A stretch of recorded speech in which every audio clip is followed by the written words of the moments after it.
Assalamualaikum warahmatullahi wabarakatuh. Teman-teman, kembali lagi di channel YouTube saya, Khairun Imam.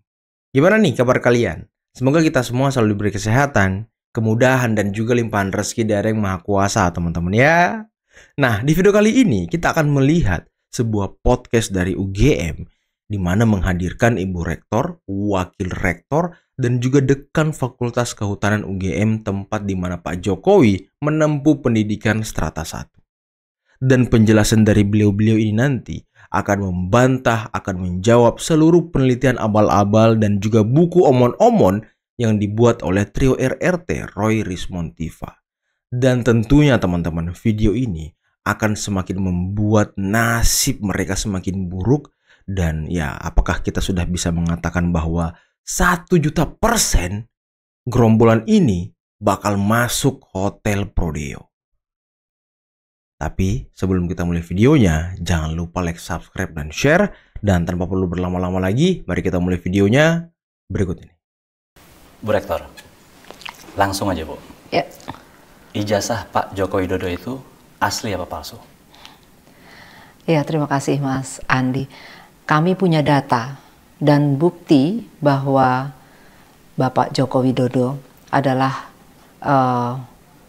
resmi menjadi lulusan dari Universitas Gadjah Mada dan juga sudah diberikan tanda kelulusannya kepada yang bersangkutan. Tapi Bu, sangat banyak orang, Ibu pasti juga membaca di media sosial, itu orang itu yakin banget bahwa ijazah ini palsu. Saya kira perlu didudukan seperti ini. Tugas institusi pendidikan tinggi, dalam hal ini Universitas Gadjah Mada, itu tugasnya adalah mendidik. Ya. Jadi proses pendidikan itu kami mempunyai bukti dan dokumen yang lengkap terkait dengan hal tersebut. Ya. Dan sedangkan untuk yang kaitannya dengan ijazah, itu tentunya diberikan setelah yang bersangkutan menyelesaikan proses pendidikan itu secara baik dan sesuai dengan persyaratannya, dan diserahkan pada saat wisuda kepada yang bersangkutan. Berarti UGM telah menyerahkan ijazah yang benar atau asli itu kepada Jelas, yang bersangkutan? Iya, kepada yang bersangkutan pada saat wisuda, jadi tahun 1985 untuk kasusnya Bapak Joko Widodo. Dan itu juga berlaku untuk semua alumni yang lain? Untuk semua alumni, ya. Bu Rektor, kita lihat di media sosial, itu banyak sekali beredar gambar, analisis segala macam mengatakan itu palsu. Itu gimana Bu? Jadi ijazah itu kan tahun 85 sudah diserahkan kepada yang bersangkutan. Artinya yang menjaga ijazah itu adalah yang bersangkutan.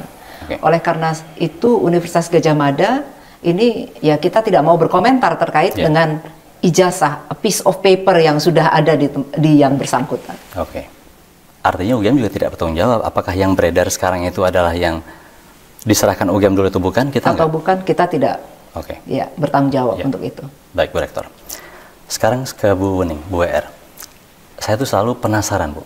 Sebenarnya kalau kita pengen tahu seseorang ini, siapapun lah, bukan hanya Pak Joko Widodo ya, seseorang ini sebenarnya alumni UGM atau bukan, itu cara paling tepat mengetahuinya itu gimana Bu?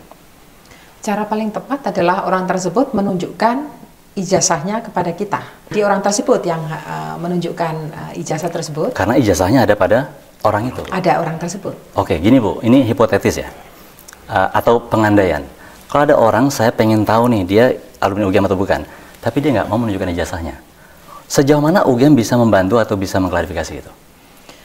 UGM dalam hal ini tidak akan bisa untuk memberikan mengklarifikasi karena apa? Memang harus orang tersebut yang harus memiliki ijazah. Dan kemudian kalau misalnya saya ingin tahu nih orang ini alumni atau bukan, kita terbentur pada peraturan. Kita tidak bisa menunjukkan data pribadi kepada orang yang itu tidak relevan dengan mereka yang memiliki ijazah tersebut. Baik, tapi artinya Bu Wening, UGM sebenarnya kan bisa ngecek kan ya, bahwa orang itu ada datanya apa tidak, tapi tidak dibolehkan menyampaikan informasi itu kepada orang yang tidak berwenang. Betul begitu maksudnya? Betul, iya. Oke. Ini pengandaian lagi nih Bu nih. Kalau seandainya yang meminta punya kewenangan, katakan negara meminta gitu ya. Nah itu kami akan memberikan karena itu adalah lembaga yang berwenang. Oke. yang akan memiliki otoritas untuk bertanya kepada institusi pendidikan misalnya, Oke. ada satu hal tertentu yang harus kami tunjukkan, maka kami akan menunjukkan. Oke, masih kepada Bu Ning nih. Ini agak sedikit lucu tapi menggemaskan menurut saya, Bu ya. Banyak orang bilang, Bu, ijazah Pak Joko Widodo itu palsu dan dibuat di sebuah percetakan di mana lagi itu, mungkin Jalan Pramuka kalau saya pernah baca. Komentar Ibu gimana? Sebetulnya sederhana ya cara logika berpikirnya. Sebagai contoh nih, misalnya ada sebuah perguruan tinggi ternama misalnya ya di Inggris atau di Amerika, gitu. Sebutlah Oxford misalnya. Terus kemudian ada seseorang itu yang memalsukan ijazah Oxford. Dan kemudian dipakai oleh dia dan kemudian orang percaya bahwa itu palsu. Itu kan tidak ada hubungannya dengan Oxford. Misalnya, ini sebagai pengandiannya. Pengandian, dalam hal ini misalnya, jika itu memang, saya tidak berani mengatakan itu benar, tapi kan beritanya begitu, Bu. UGM kan dirugikan sebenarnya, karena orang mengatakan, ijazah UGM itu gampang, cetak aja di Jalan Pramuka. Apakah UGM tidak bertanggung jawab terhadap itu? Atau apa langkah UGM? Atau ada langkah nggak yang harus dilakukan oleh UGM? Atau memang UGM harus diam saja? Misalnya terbukti bahwa seseorang itu melakukan pemalsuan dan itu mengatasnamakan UGM, ya UGM akan bergerak dari sisi hukum, laporkan dan lain sebagainya. Berarti clear begitu ya? Artinya apakah betul ini dugaan saya berarti? Memang tidak pernah ada yang melaporkan secara resmi bahwa ijazah UGM pernah dipalsukan di Jalan Pramuka? Tidak ada. Tidak ada laporan itu? Dari Bu WR, saya akan ke Pak Dekan. Pak Dekan, Bapak Joko Widodo itu masuk tahun berapa? Dan apa buktinya beliau memang pernah masuk ke kehutanan, Pak? Baik, terima kasih. Jadi Bapak Joko Widodo itu bisa dikatakan masuk pertama kali ke UGM itu setelah mengikuti serangkaian tes, kemudian diumumkan Proyek Perintis 1 itu diumumkan pada tanggal 18 Juli 1980. Itu baru pengumumannya saja. Jadi kalau kita ditanya kapan masuknya, tentu setelah registrasi. Nah, registrasi itu dilakukan pada tanggal 28 Juli 1980. Ya, jadi bisa dikatakan bahwa masuknya tercatat resmi di UGM itu adalah 28 Juli 1980. Gitu. Ini saya mewakili netizen ini, Pak. Ya. Buktinya apa? Kalau Pak ditanya gitu gimana? Ya, ada. Jadi kita memiliki bukti form izin registrasi untuk pertama kali. Jadi di UGM itu pertama kali ada registrasi, kemudian nanti di semester 5 itu ada namanya registrasi. Ya. Dan jadi itu semua dua-duanya ada di Fakultas Kehutanan. Tunjukkan dong, Pak. Nah, mohon maaf, sekarang posisinya kita serahkan ke kepolisian, jadi kami tidak bisa menunjukkan itu. Saya menganggapnya itu sebagai data pribadi. Baik. Berarti ada 2 poin ini. Ya. Satu itu mungkin data pribadi, jadi kita harus hati-hati. Kedua, memang faktanya sedang ada di proses kepolisian. Ya. Baik. Bu Rektor, ada yang mau disampaikan soal itu tadi? Tambahkan? Iya, sebetulnya tadi yang disampaikan Pak Dekan, semua data kita sudah miliki, dokumen tersebut juga sudah rapi kita kumpulkan, dan sekarang ini memang sudah ada di tangan kepolisian karena adanya proses legal yang berkembang. Lagi-lagi nih Bu, ini kan kita dari tadi bicara soal privasi segala macam, ini sama menegaskan sekali lagi Bu, kalau memang kita nggak bisa nih kan tunjukkan data-data itu alasannya apa sih? Kenapa kita tidak menunjukkan? Apakah kita menyembunyikan sesuatu atau kita membela sesuatu? Kalau tidak menunjukkan, kenapa kita tidak tunjukkan itu? Ada aturan Undang-Undang Keterbukaan Informasi Publik yang harus kita patuhi juga. Jadi sebagai institusi yang melayani masyarakat, tentunya kita memegang dokumen-dokumen pribadi orang-orang yang bersangkutan. Nah, Undang-Undang KIP ini melindungi supaya kita tidak mengobrol semua dokumen yang memang bukan menjadi ranah publik. Tadi seperti yang disampaikan oleh Bu WR misalnya tentang ijazah. Ijazah itu juga merupakan dokumen pribadi. Jadi bukan ranahnya institusi untuk menunjukkan kepada publik. Jadi dengan kata lain Bu, begitu ijazah itu dipegang oleh orangnya, maka hanya orang itu saja yang berhak untuk menunjukkan bukti. Persis.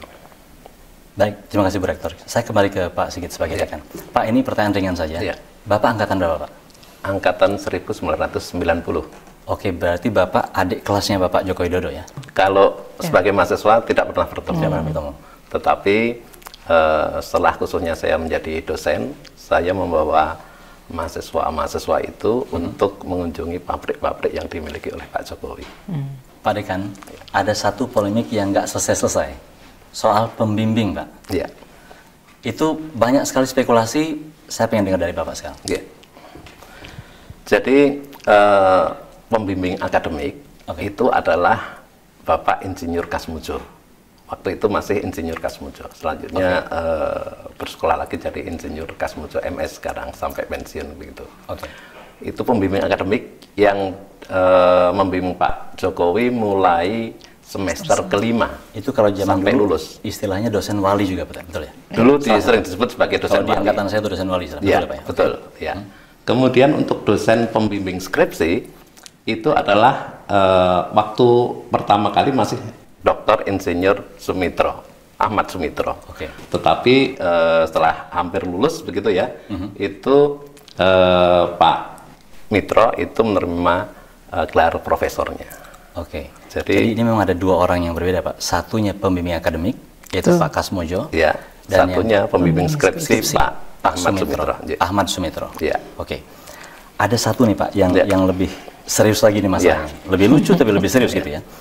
Orang mempersoalkan Sumitro itu pernah ditulis pakai Sumitro pakai U atau Sumitro pakai OE. Iya.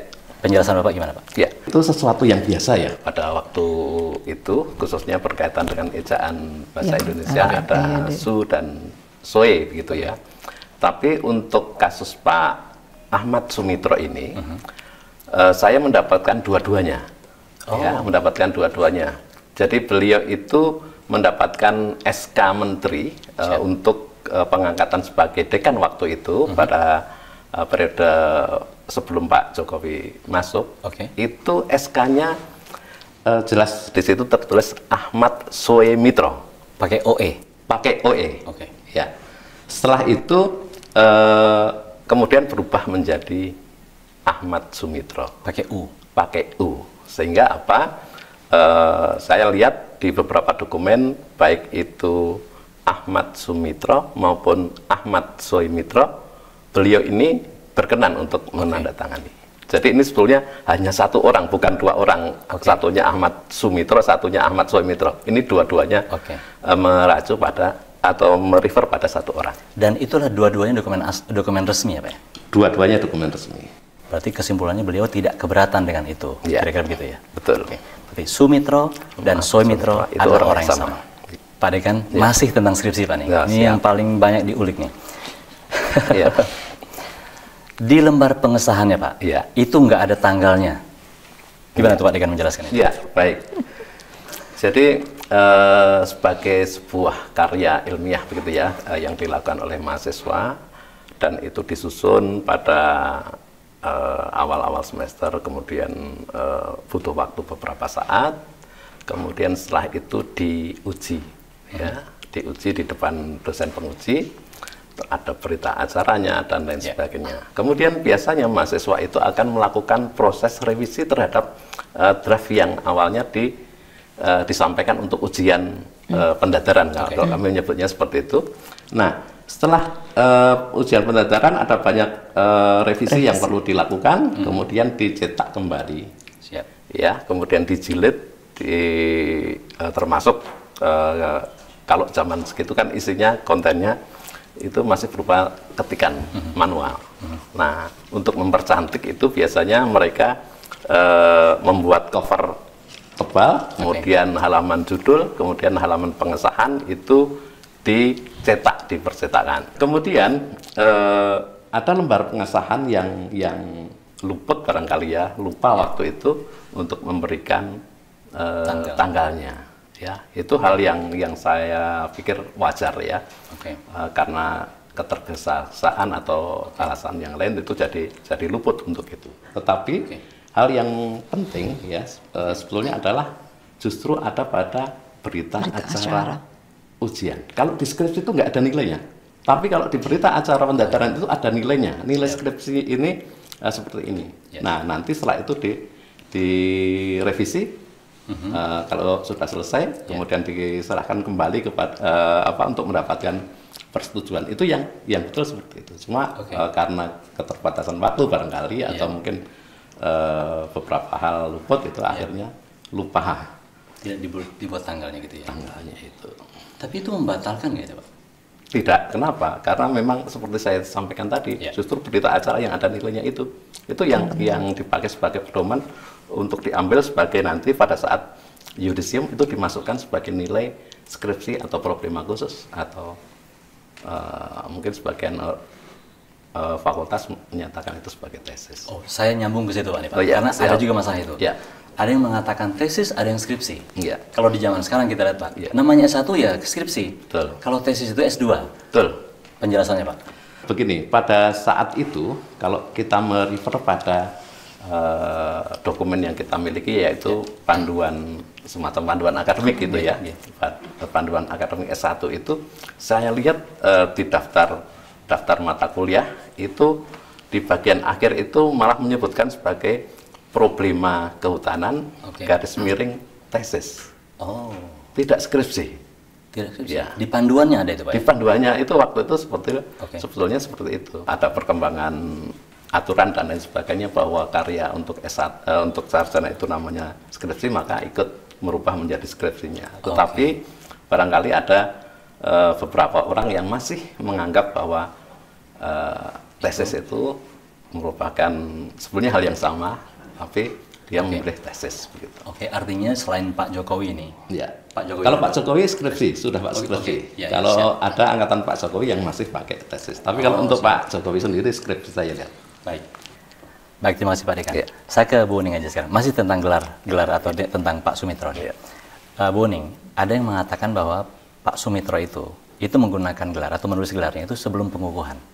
Apakah itu benar begitu atau itu adalah kesalahan, Bu? Gimana menurut Bu Uning? Jadi begini, kalau di Universitas Gadjah Mada itu pengukuhan itu seperti pestanya ya, seperti dikepiaki gitu dalam bahasa Jawa.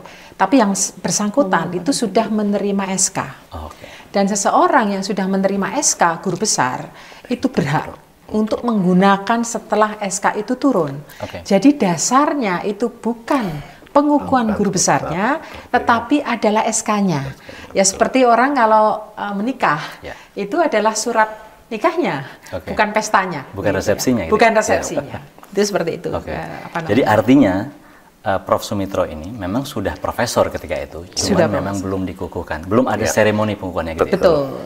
Dan bahkan pada waktu itu ada juga guru besar itu yang sampai bertahun-tahun baru pengukuhan, seperti itu. Pak Dekan, di dokumen atau di website ETD-nya UGM, Electronic Thesis and Dissertation, itu ada skripsinya Pak Jokowi. Itu berita baik, tapi berita buruknya Pak, teman-teman yang lain nggak ada. Sehingga begitu orang melihat itu, ini pasti rekayasa. Yang didigitalkan hanya untuk Pak Jokowi saja, hanya untuk kepentingan kasus ini, yang lainnya nggak. Bapak gimana menjawabnya? Jadi begini, kita sebagai sebuah institusi pendidikan yang kebetulan alumninya itu menjadi orang nomor 1 di Indonesia, tentu punya rasa kebanggaan. Nah, pada saat itu meskipun ETD itu berprosesnya itu lama, sejak tahun 2013 ya Bu ya, sampai dengan saat ini masih berlangsung, dimulai dari angkatan yang termuda, karena angkatan yang termuda itu pasti punya soft filenya, jadi jauh lebih mudah kayak gitu, terus menuju ke angkatan-angkatan tua.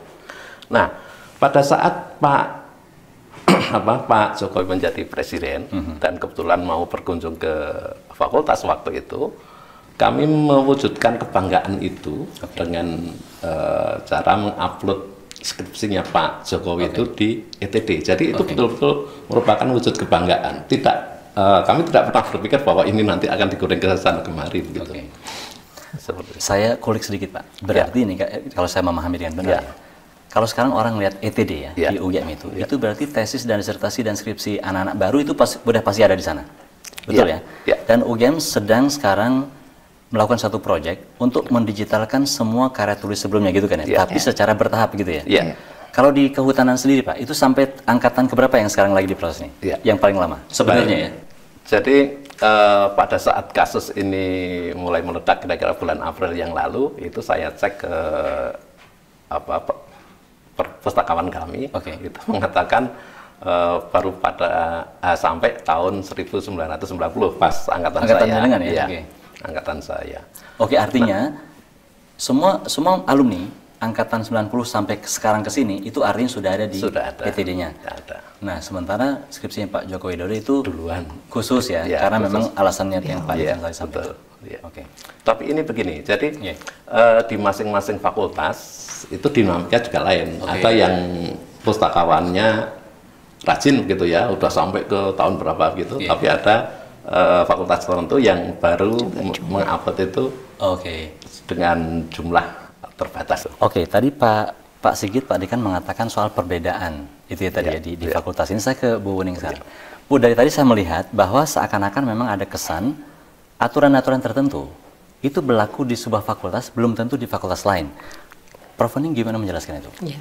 Ya memang betul ya. Kalau kita melihat dari sejarah UGM sendiri, itu kan fakultas-fakultas itu beberapa itu didirikan lebih dahulu daripada UGM. Jadi mereka juga sudah memiliki sistem yang established dan berlangsung menjadi tradisi di fakultas-fakultas tersebut. Jadi diversitasnya memang luar biasa di UGM ini, begitu.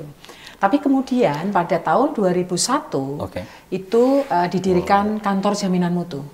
Tujuannya adalah untuk membuat semacam satu yang standar ya, supaya antara satu fakultas dengan fakultas lain itu ada kesamaan, meskipun itu juga tidak 100% menjadi sama. Karena misalnya bagaimana seseorang itu dianggap lulus, itu antara satu dengan fakultas itu memiliki tradisi yang berbeda-beda. Ada yang ketika ujian itu langsung sudah dinyatakan bahwa dia lulus. Ujian skripsi maksudnya? Ujian skripsi, itu langsung dia itu lulus itu di situ. Tapi ada pula yang harus lewat yudisium dan lain sebagainya. Tapi sekarang ini kita sudah di dalam proses yang sama, yaitu semuanya adalah di proses yudisium. Dan ini baru beberapa tahun terakhir ini, setelah kemudian kementerian juga memiliki sistem yang itu bersifat sama ya untuk perguruan tinggi di seluruh Indonesia yang kita sebut sebagai PD Dikti. Misalnya seperti itu. Jadi artinya berubah ya Bu ya terus ya? Berubah terus, bersifat transformatif.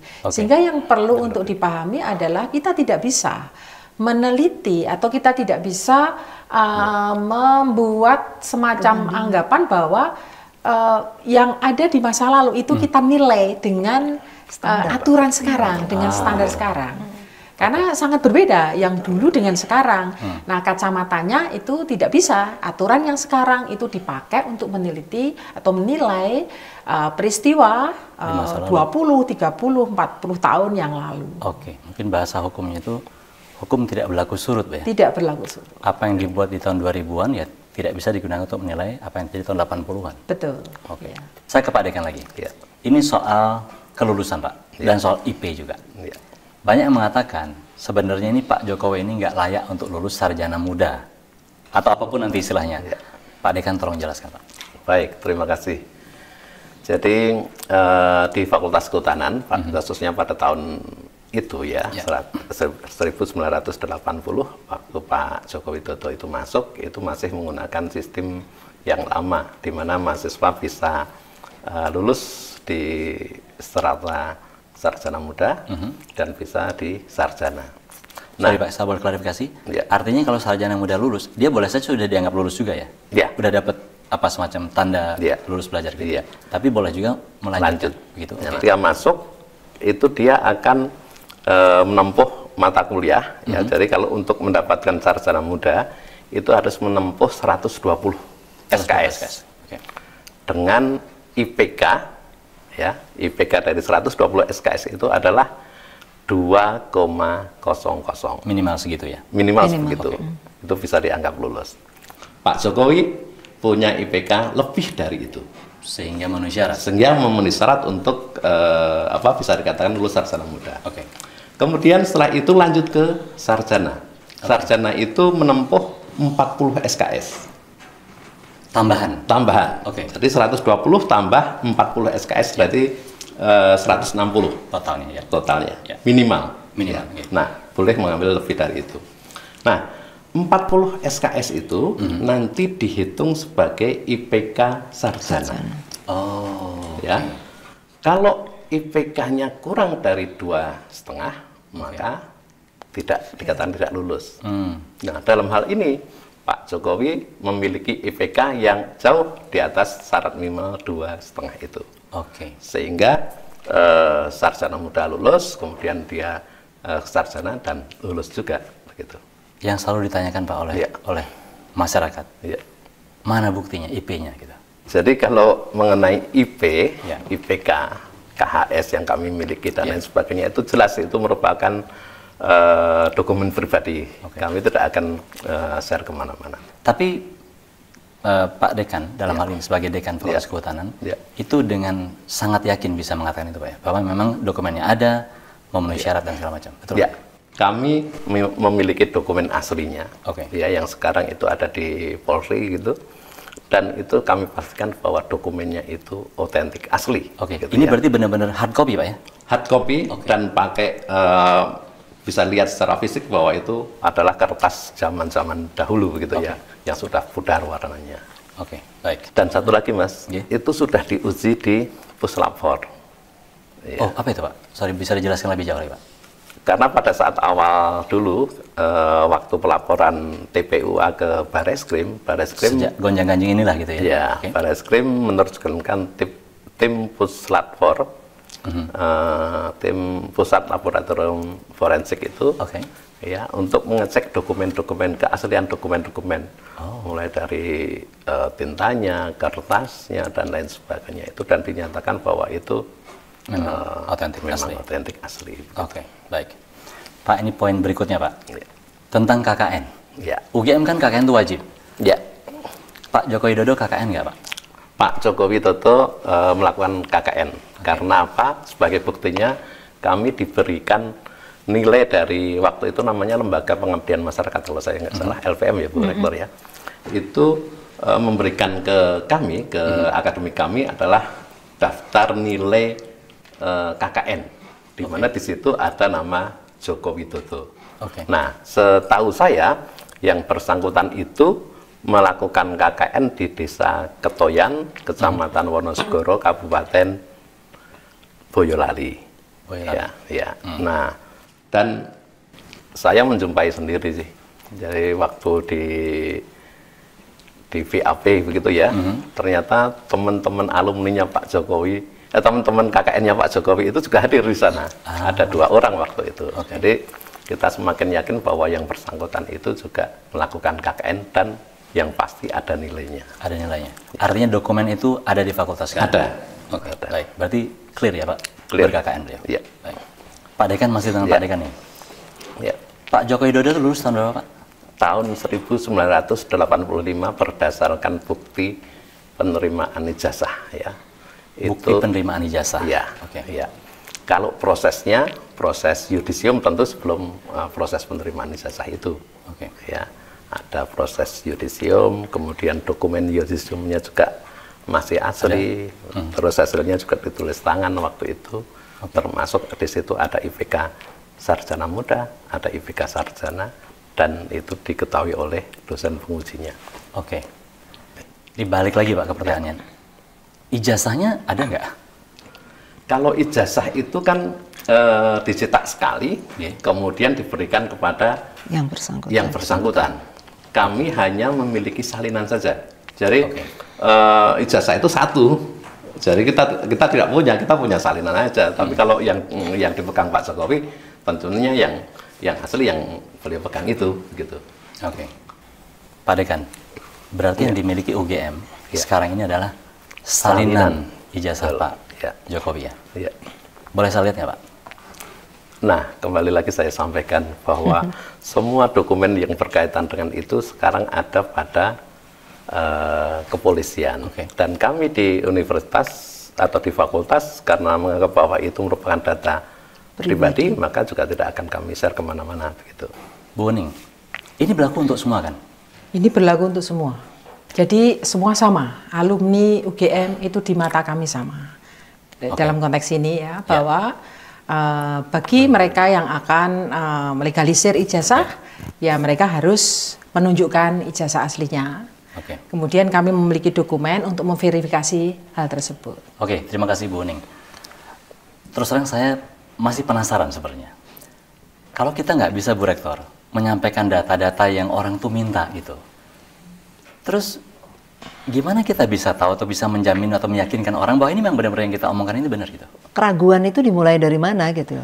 Tentunya kan yang meragukan itu yang mestinya justru dia yang mengklaim bahwa misalnya yang menunjukkan bahwa ini loh punya lu asli atau punya kamu palsu, punya saya nih yang asli. Kan berarti yang bersangkutan yang menuduhkan itu yang perlu menyampaikan hal tersebut. Sedangkan bagi kami di institusi pendidikan kami punya bukti, dokumen yang tadi sudah disampaikan oleh Bapak Dekan tentang otentisitas kebenaran dari Bapak Joko Widodo adalah masuk sebagai mahasiswa di UGM, berproses dan kemudian juga mendapatkan ijazahnya pada saat wisuda di tahun 1985. Jadi saya kira mesti kita bagi lah, kita bagi bahwa jangan merancukan gitu ya antara pertanyaan tadi tentang asli atau palsu kepada institusi pendidikan. Nah, itulah tadi teman-teman penjelasan yang sangat luar biasa dari pihak rektor, wakil rektor, dan dekan Fakultas Kehutanan UGM mengenai ijazah Pak Jokowi. Serta seperti apa berkas-berkas perkuliahan ataupun kalau di medis ada namanya rekam medis. Kalau ini mungkin bisa kita katakan rekam akademik gitu ya kan. Karena ya ini adalah perjalanan panjang proses perkuliahan Pak Jokowi. Dan tadi sudah terjawab semua mengenai Profesor Soemitro dan Sumitro, mengenai Pak Kasmujo, dan lain sebagainya. Semua terjawab dengan detail, walaupun pihak Gajah Mada tidak bisa membuktikan bukti-bukti ataupun berkas-berkas itu karena sudah disita oleh penyidik Polda Metro.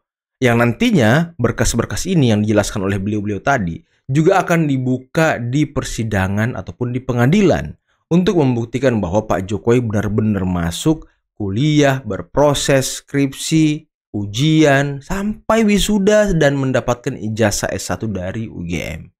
Dan lagi-lagi, pertanyaannya, apakah dengan video ini ataupun penjelasan UGM ini 1.000.000% mereka bakal masuk Hotel Prodeo?